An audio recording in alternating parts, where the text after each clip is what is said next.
He's president of the Capital Markets Group with Ameritas. They're the bond underwriter.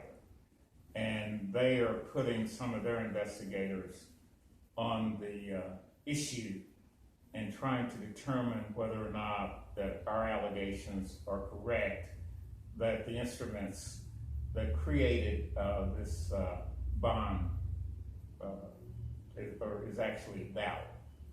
We allege that they're not valid.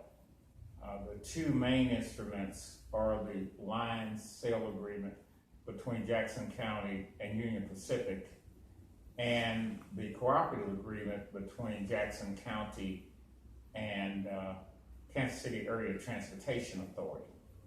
And those are the two instruments that are not valid. There's also an issue around the creation of the Rock Island Rail Corridor Authority, which was passed by the legislature, Jackson County Legislature, on December the 1st, 2015. We've got a probable cause finding from Chris Koster, the Missouri Attorney General, that that may have been created in violation of Missouri Sunshine Law. The way those items are determined is through court action, that we would have to file a court action against Jackson County Legislature. And this is the second finding that they have. There's a probable cause that Jackson County violated the Missouri Sunshine Law when the 2015 budget and mill levy were passed on January 26, 2015. So with these things that have involved Jackson County recently, it leads us to believe that there is an atmosphere of possible corruption within the Jackson County, Missouri government. Let me ask you specifically about one of the issues that you brought to our attention, and that is a fairly critical document that was signed by the outgoing county executive, Michael Sanders, but the date that you showed us on that document was actually 5 days after his resignation took effect. So I guess that you believe is critical, correct? Yes, sir. Both documents are critical.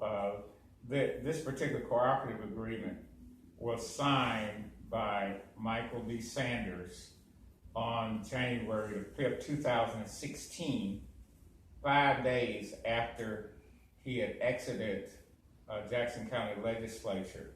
And it was also signed by Joe Reardon, who was the outgoing president CEO of Kansas City Area Transportation Authority, who is now with the Greater Kansas City Chamber of Commerce. And so this document we allege to be fraudulent because Michael D. Sanders was not the county executive on January 5th, 2016, as alleged on this document. And you said that there's another, the second part where there's an issue with The line sale agreement between Jackson County and Union Pacific, which basically Jackson County was committing itself to purchase the 17.7 miles of the Rock Island Rail Corridor. We looked at that, and it was executed on December 31st, 2015, the last day of Michael Sanders' active service with the county. And the way that the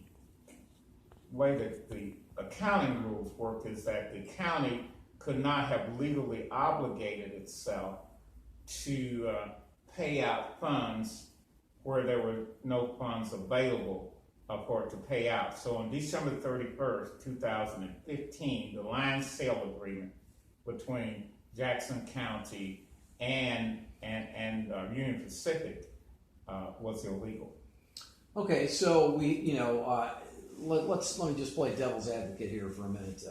These folks basically say, what they're trying to do, and you mentioned, you know, you're a public transportation user, is that they're trying to improve public transportation in our area, essentially from the southeast part of the county all the way to downtown, which would include, you know, the sports complex, and, you know, make it easier